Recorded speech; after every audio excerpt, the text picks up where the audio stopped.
Le 13 mai 1958, en pleine guerre d'Algérie, la France subit un putsch militaire qui plonge la République dans l'une des pires crises de son histoire. Cette crise a permis le retour au pouvoir du général de Gaulle et a conduit à l'avènement de la Ve République.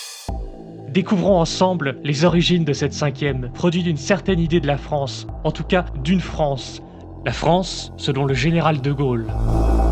En fait, la question est simple. Est-ce que la cinquième est née des suites d'un coup d'État réalisé par de Gaulle ? Bonjour, je m'appelle Benjamin, bienvenue sur Vertige d'Histoire.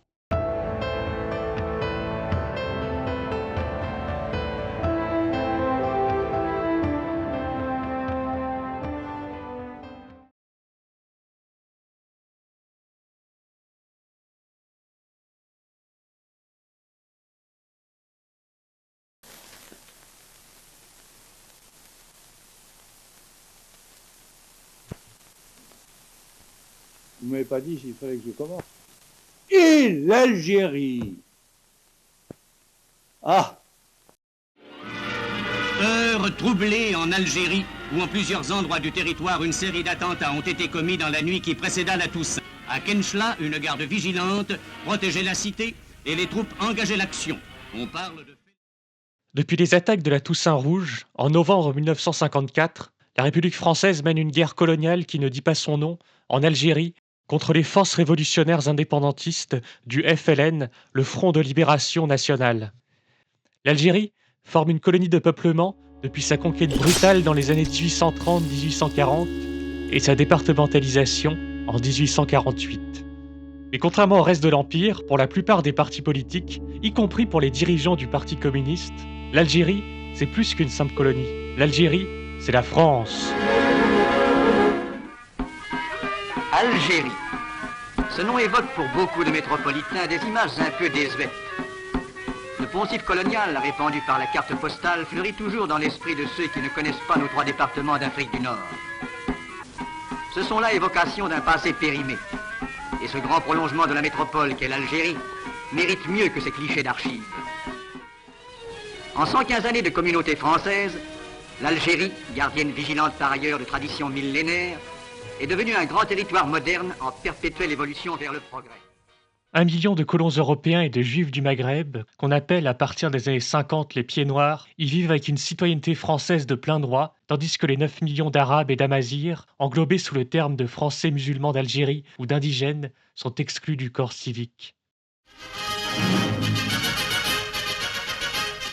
La France a voté. Toute la journée du 2 janvier, dans tous les bureaux de vote, les électeurs ont défilé en nombre. À l'issue des législatives anticipées de janvier 1956, le Front républicain de centre-gauche, mené par Pierre Mendès France et dominé par la SFIO, le Parti socialiste de l'époque, devance de quelques sièges la coalition du centre-droit. Pour former un gouvernement, c'est donc le socialiste Guy Mollet, le chef de la SFIO, qui est choisi par le président Coty. C'est notre Raïs à nous. C'est monsieur René Coty, un grand homme. Il marquera l'histoire. Il aime les cochins chinois, les malgaches, les marocains, les sénégalais. C'est donc ton ami. Ce sera ton porte-bonheur. Merci Sidi.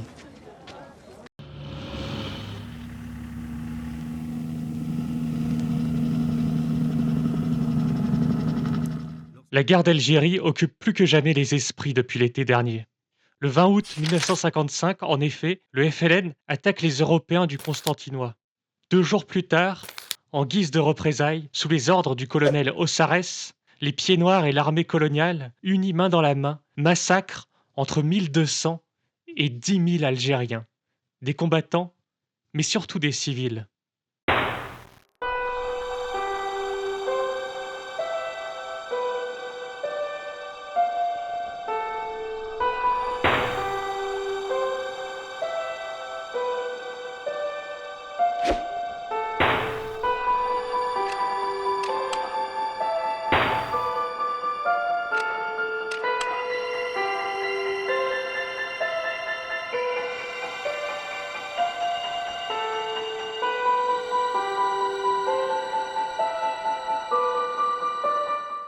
Cette insurrection, plus que sa brutale répression, a radicalisé les positions des leaders politiques entre partisans du tout répressif et partisans d'une politique d'apaisement.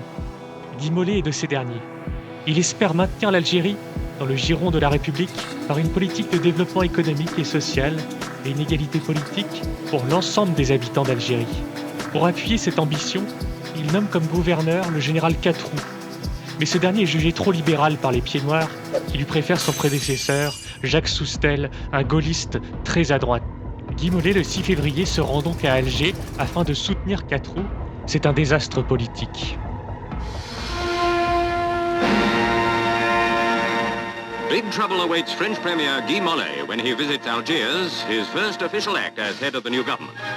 Cette journée, qu'on appelle la journée des tomates, elle tourne à l'émeute pour le président du Conseil. Mollet est humilié et le général Catroux démissionne dans la soirée. Cette journée marque un tournant. Elle est une étape indispensable pour comprendre la crise de mai 1958. Les colons d'Algérie, soutenus par l'armée, ont désormais la conviction qu'il leur suffit d'user de violence pour obtenir ce qu'ils souhaitent du pouvoir à Paris. La suite des événements leur donne raison. Profondément blessé, Mollet durcit sa politique algérienne, qu'il résume en un triptyque: cessez-le-feu, élections, négociations. Ce sera la politique de la France coloniale jusqu'en 1959. La France n'abandonnera jamais l'Algérie. Ainsi, Mollet obtient les pleins pouvoirs pour intensifier cette guerre. Ça débouchera sur la bataille d'Alger et la généralisation de la torture. Face aux crimes sanglants et à la brutalité aveugle de l'État colonial, face à la certitude désormais que l'égalité politique ne sera jamais octroyée, toujours plus d'Algériens et d'Algériennes se rallient à la cause révolutionnaire portée par le FLN. Le gouvernement Mollet chute un an après, le 23 mai 1957, sur des questions de politique sociale sans lien avec la guerre. Suivent 2 cabinets ministériels centristes dont la chute du second, le 15 avril 1958, inaugurera une nouvelle crise politique.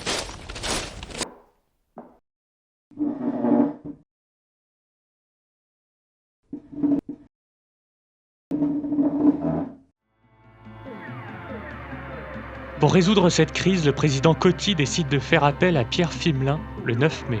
Un choix malvenu pour les colons. Fimelin avait en effet eu l'audace, quelques jours plus tôt, de se déclarer favorable à des pourparlers avec le FLN. Un vrai défaitiste. Le général Salan, commandant supérieur interarmé de l'Algérie, autrement dit le chef du pouvoir militaire dans la colonie, répond à Coty par télégramme sur un ton sans équivoque. L'armée française, d'une façon unanime, sentirait comme un outrage l'abandon de ce patrimoine national. On ne saurait préjuger de sa réaction de désespoir.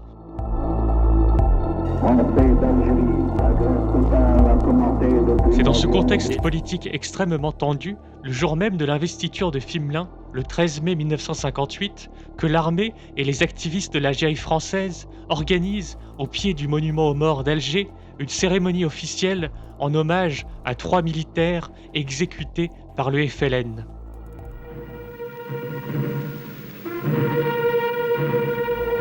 Mais bien vite, la cérémonie dépasse le cadre de l'hommage. On harangue la foule, on l'exhorte à prendre le GG, le gouvernement général, autrement dit le siège de l'administration coloniale. Et très vite, une véritable marée humaine, brandissant des drapeaux tricolores, s'écoule dans les rues d'Alger. Depuis les fenêtres, depuis les balcons, depuis les terrasses, on acclame cette foule. À la radio, on dit que les manifestants sont entre 20 et 30 000. Les esprits s'échauffent et à 18h, c'est l'émeute. Près d'1 millier de pieds noirs envahissent le gouvernement général et le pillent.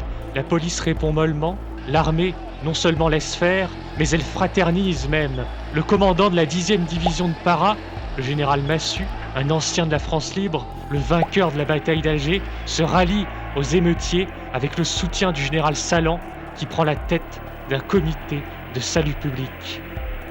La République française vient de vivre un putsch. Mais la République, elle refuse de céder et l'Assemblée investit à la quasi-unanimité Fimelin à la présidence du Conseil. Envoyé quelques jours plus tôt à Alger par les gaullistes, Léon Delbecq parvient à s'imposer comme le vice-président du comité de salut public. Il va s'attacher à convaincre les putschistes de se rallier à ce qu'on appelle désormais la solution de Gaulle. Raoul Salan, qui n'aime pas de Gaulle et qui ne veut pas totalement rompre avec le gouvernement, hésite. Il faut dire que Fimelin reste droit et, dans un coup tactique, il a investi Salan des pouvoirs civils en Algérie, en plus des pouvoirs militaires qu'il possédait déjà. Massu hésite aussi à rompre avec la légalité républicaine. Le putsch aurait dû s'essouffler de lui-même, mais c'est une phrase qui fait tout basculer. Le 15 mai au matin, s'adressant à la foule depuis le balcon du gouvernement général, Salan lance « Mes amis, vive la France! Vive l'Algérie française !» Delbecq est à ses côtés. Il profite d'un léger flottement du général Salan pour le pousser à ajouter « La foule acclame en retour l'homme du 18 juin. »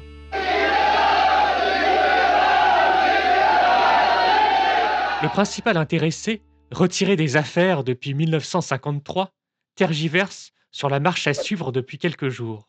Il s'agace de l'insistance de ses proches qui le pressent de prendre position. Mais ces vivats arrachés de la bouche de Salan le convainc enfin de se déclarer. D'autant que Pierre Fimelin, en ne rompant pas totalement avec Salan, à la suite de ces vivats, vient de trahir l'indécision du pouvoir central. Le 15 mai à 17h, le général transmet donc un communiqué qui se conclut en ces termes. Aujourd'hui, devant les épreuves qui montent de nouveau vers lui, qu'il sache que je me tiens prêt à assumer les pouvoirs de la République. Pour les leaders politiques et une partie de la presse, ce soir-là, il fait alors peu de doute que le général de Gaulle commette un coup d'État. Le 16 mai, le gouvernement Fimelin fait voter l'état d'urgence, une mesure qui, à cette époque, révèle la gravité extrême de l'instant. Le 19 mai, pour couper court à l'idée qu'il serait un factieux, de Gaulle tient une conférence de presse au Palais d'Orsay. Pour rassurer sur ses intentions et réaffirmer son attachement à la démocratie et à l'état de droit, il lâche sa fameuse punchline. Est-ce que j'ai jamais attenté aux libertés publiques fondamentales? Je les ai rétablies. Et y ai-je une seconde attenté? Jamais. Pourquoi voulez-vous qu'à 67 ans, je commence une carrière de dictateur? De Gaulle a connaissance du plan Résurrection monté par le général Massu pour s'emparer de Paris et de ses institutions.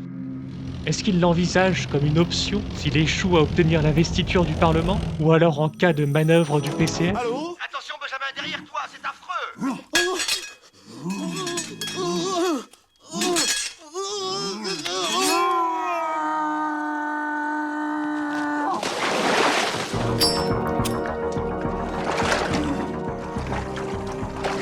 Meurs, pourriture communiste. Ou est-ce que c'est, comme l'ont prétendu les gaullistes a posteriori, une simple opération d'intoxication pour faire pression sur l'Assemblée? Soudain, la Corse s'était jointe au mouvement. Et la question demeure, car le 24 mai, la Corse tombe aux mains des putschistes. Première étape avant un débarquement sur le continent. La France, est-ce qu'elle aurait pu plonger dans une guerre civile si l'Assemblée avait tenu tête face aux factions? Ce qui est sûr, c'est que De Gaulle va user de cette menace. Le 27 mai, il annonce avoir entamé des consultations dans l'éventualité d'un gouvernement, ce qui précipite la démission de Pierre Fimelin. Ainsi, mon gouvernement se trouve affaibli au moment où il faut affronter des tâches de plus en plus redoutables. En conséquence, j'ai présenté ma démission. En réponse, le 28 mai, la gauche non communiste et le centre, dans un ultime sursaut républicain, organisent une marche Nation-République au slogan de « Non à De Gaulle, le fascisme ne passera pas ». On retrouve François Mitterrand, à cette époque un centriste modéré, ainsi que Pierre Mendès France, grand homme de gauche, défenseur intransigeant de la République, qui dénonce un chantage à la guerre civile. Bien qu'écartés de la marche par les organisateurs, les communistes s'y rallient aussi. On murmure d'ailleurs la possibilité d'une troisième voie, celle d'un nouveau front populaire. Or, une telle option replacerait le PCF, la première force politique en France et à l'Assemblée, au cœur d'un jeu parlementaire d'où le centre l'avait peu à peu exclu. Le leader socialiste Guy Mollet s'y refuse. Il va jusqu'à s'opposer à la décision de son parti de rejeter la candidature de Gaulle. Parce que pour Mollet, ce que ses camarades décrivent comme un défi à la légalité républicaine est la solution du moindre mal face au communisme qu'il craint plus encore que les putschistes de droite. La gauche et le centre échouent donc à s'unir comme après 1934, quand l'extrême droite avait fait vaciller la République. Le plan Résurrection est pourtant imminent. Les heures passaient. Président désigné, le général de Gaulle allait, sans trop fuir cette fois les photographes, s'entretenir à nouveau avec le président René Coty. On pouvait voir ensemble ces deux hommes, dévoués également au salut de leur pays. Conscient de ça, René Coty appelle le 29 mai celui qu'il surnomme le plus illustre des Français à former un gouvernement. L'homme du 18 juin pose ses conditions. Il acceptera la présidence du Conseil qu'en échange des pleins pouvoirs pour 6 mois, le temps de rédiger une nouvelle constitution qui ne pourra être validée que par référendum. Le 1er juin, par 329 voix contre 224, le Parlement cède. De Gaulle est investi à la présidence du Conseil après 6 heures de débat. Les droites, de l'extrême droite poujadiste aux centristes du MRP, votent à quelques exceptions en sa faveur, ainsi qu'une moitié de radicaux et de socialistes.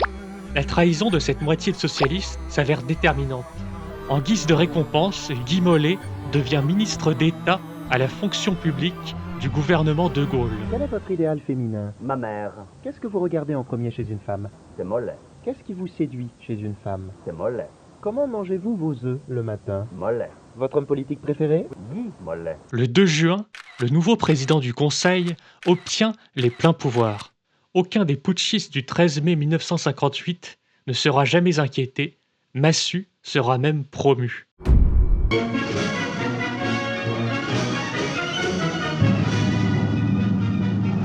Parce qu'il voulait rester français, uniquement français, totalement français. 10 millions d'hommes, de femmes, de vieillards et d'enfants criaient depuis le 13 mai 1958 « Algérie française et vive la France !» Alors l'homme qui incarnait la France, parce qu'il l'avait déjà prouvé, l'homme qui n'appartenait à personne, mais qui appartenait à tout le monde, a répondu présent à cet immense appel. Et il vient à Alger, où avant toute chose, il s'incline devant ceux qui sont morts, pour que vive ce premier jour de la résurrection nationale, dont il a accepté la haute direction.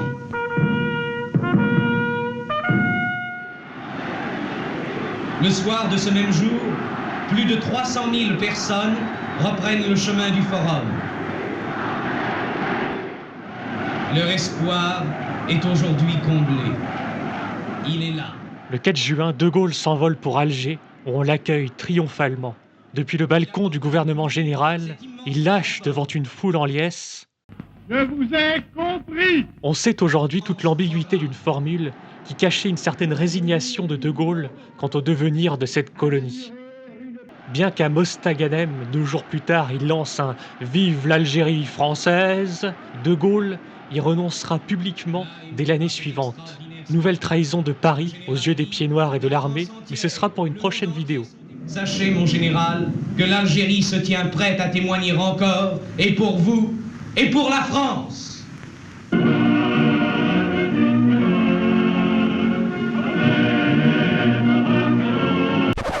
Pour l'instant, investi des pleins pouvoirs, De Gaulle est plus préoccupé par la question institutionnelle que par l'Algérie. Il confie à Michel Debré, garde des Sceaux, mais surtout fidèle d'entre les fidèles, la direction d'un collège d'experts chargé de rédiger sa constitution.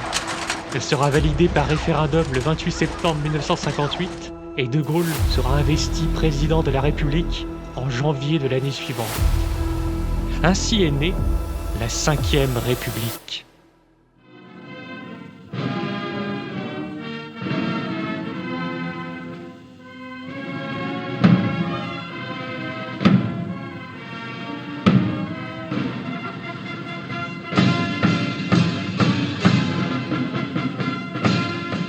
En manipulant le spectre de la guerre civile, De Gaulle a su raviver cette passion incurable de la France pour l'homme providentiel, pour le sauveur de la nation en péril. Selon la typologie de l'historien Raoul Girardet, le Charles de Gaulle de 1940 était un homme providentiel de type Moïse. Un prophète annonciateur des temps à venir qui a su percevoir à travers le brouillard du présent ce que personne d'autre n'a su percevoir avant lui. The Lord of hosts will do battle for us. Behold his mighty hand.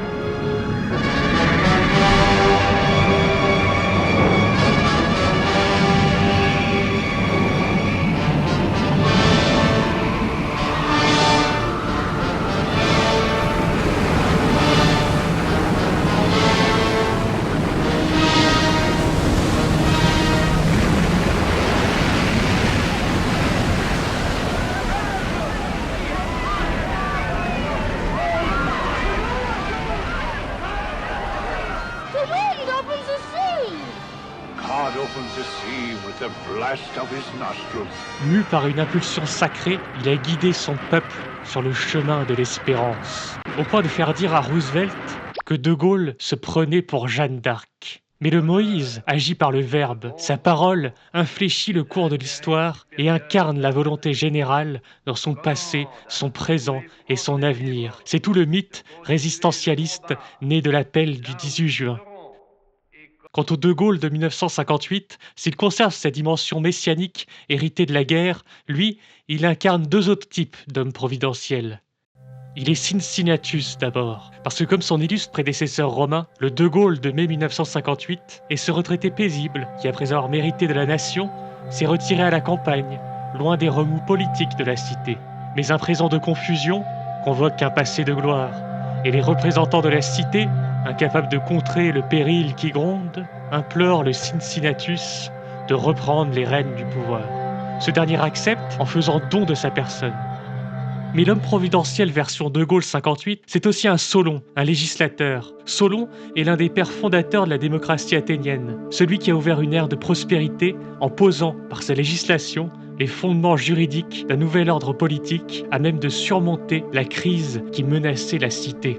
Sur sa photo officielle de président de la République, la tête haute, le regard assuré, la main posée sur les textes qui assurent la pérennité et la stabilité de la cité, et donc la gloire de la nation, De Gaulle figure ainsi en Solon.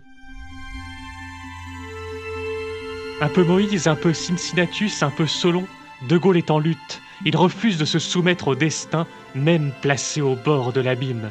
Et pour s'affirmer en tant qu'homme providentiel, en tant que sauveur, il a fallu que commence la légende noire de la 4e République. Il a fallu reléguer ce régime dans les ténèbres. Il faisait bien son bruyère. Ce soir, il y a de la lumière. Française, Français, aidez-moi. Homme du 19e siècle, De Gaulle l'est très certainement dans sa conception historiographique, aussi obsolète que très roman national, de ce qui a façonné le territoire qu'on appelle aujourd'hui la France. Pour reprendre l'expression de l'historien Maurice Agulon, De Gaulle, c'est un adepte de l'ancien culte de la France. Et puis, c'est aussi un patriotisme teinté d'une part de sensible, d'affection pour une patrie qu'il conçoit comme une femme, tour à tour mère, reine ou déesse.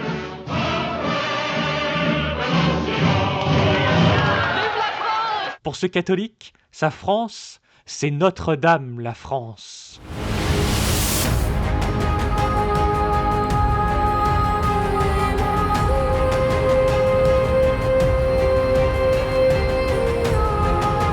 Le mysticisme patriotique de De Gaulle s'appuie sur une réflexion philosophique de l'histoire de France qu'il nourrit dès l'adolescence.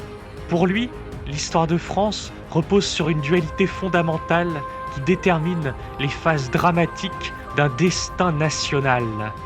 Depuis Vercingétorix, la France se compose d'un peuple, les Gaulois, et depuis Clovis et Hugues Capet, d'un État, l'organe moteur de la France.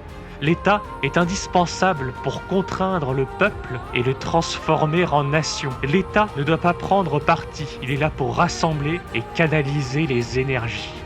Car si les Gaulois, pour reprendre son expression, ont allumé la flamme de la conscience nationale par leur résistance contre César, ils ont aussi transmis aux Français leur caractère. Oh, une bagarre! Les Gaulois sont certes vaillants, mais ils sont aussi querelleurs et enclins à la discorde. La lutte des partis et la guerre civile constituent ainsi ce fil rouge de l'histoire, la cause de tous les malheurs de la France, qui se manifeste à nouveau dans la 4e République. Selon cette vision gaulienne très pessimiste, l'histoire de France devient une histoire dramatique, une succession de catastrophes qui appellent à des redressements.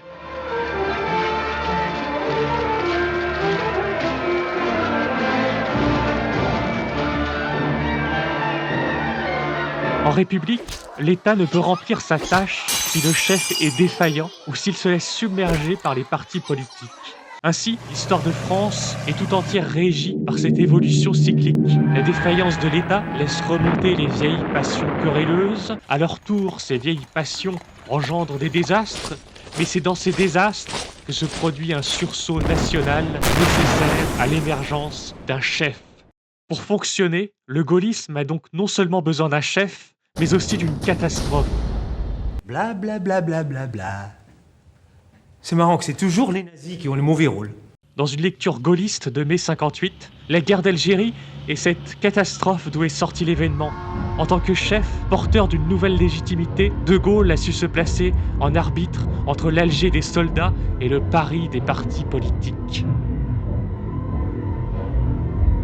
De là découle la conception gaulliste de la République qui a nourri les institutions de la Ve. Pour De Gaulle, qui a été brièvement royaliste, la monarchie est préférable à la République. Mais depuis 1870, c'est bien la République qui assure durablement la continuité de la patrie. C'est pour ça qu'il n'était pas pour une restauration monarchique, mais pour un renforcement de la République. En tout cas d'une certaine République, différente de la tradition républicaine de gauche. Maurice Agulon dit ainsi du général qu'il était républicain autrement. En vérité, pour l'historien, son ralliement pragmatique à la République s'est mué en conviction à la faveur de la Seconde Guerre mondiale. Avec la chute de la Troisième, le 10 juillet 1940, De Gaulle a compris la nécessité qu'il avait de prendre en charge la République. Il la place alors au cœur du projet politique de la France libre. Il a ainsi assuré la continuité d'un régime qui est revenu d'exil avec lui à la Libération. C'est la journée du triomphe et de la certitude.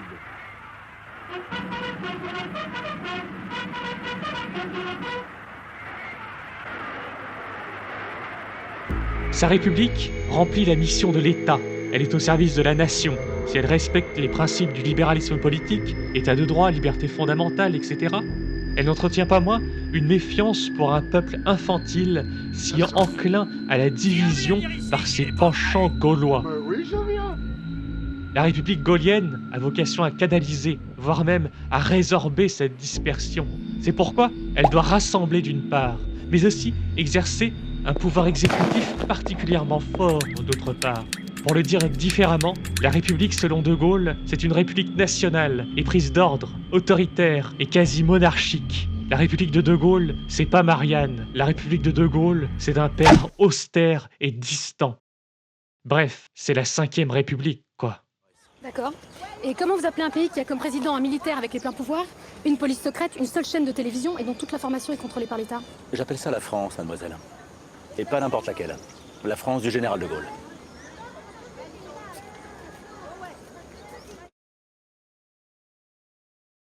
J'ai décidé de remettre les affaires en ordre réellement et profondément. Accession légale au pouvoir, coup de force, coup d'État. Depuis mai 1958, la question se pose et continue de diviser les chercheurs et les chercheuses. L'historien Jean-Pierre Rioux résume les choses ainsi. Étrange coup d'État vraiment, dont le bénéficiaire n'est pas le protagoniste, dont les acteurs d'Alger sont les dupes et les légalistes de Paris les exécutants malgré eux. Dans les récits a posteriori, les gaullistes distinguent le putsch d'Alger, réalisé par des factieux étrangers au général, de l'accession au pouvoir de De Gaulle selon un processus légal. L'argument majeur des gaullistes pour étayer ce récit est la nature démocratique du régime qui en découle, à la différence de ceux nés des 2 précédents coups d'État en France, le 18 Brumaire en 8 et le 2 décembre 1851, réalisé par Bonaparte, oncle, puis neveu, et légitimé ensuite par des plébiscites.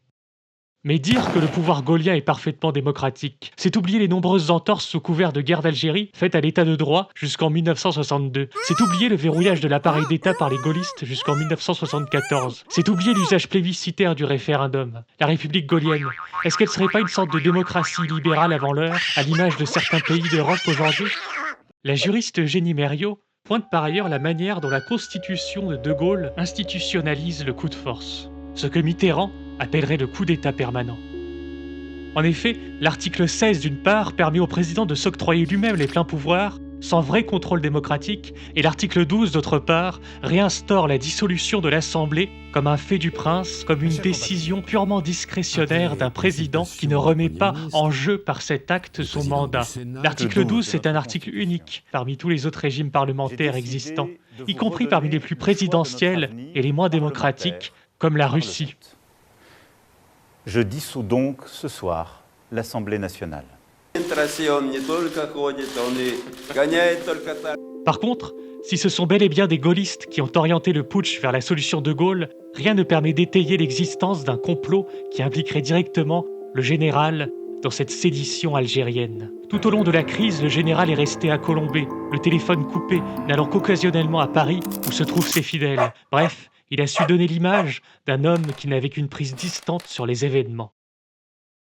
Mais pour François Mitterrand comme pour Pierre Mendès France, la réalité du coup d'État réside ailleurs. La légalité de l'accession au pouvoir de De Gaulle et sa légitimité à gouverner sont en effet à jamais disqualifiées par son refus de condamner le putsch d'Alger.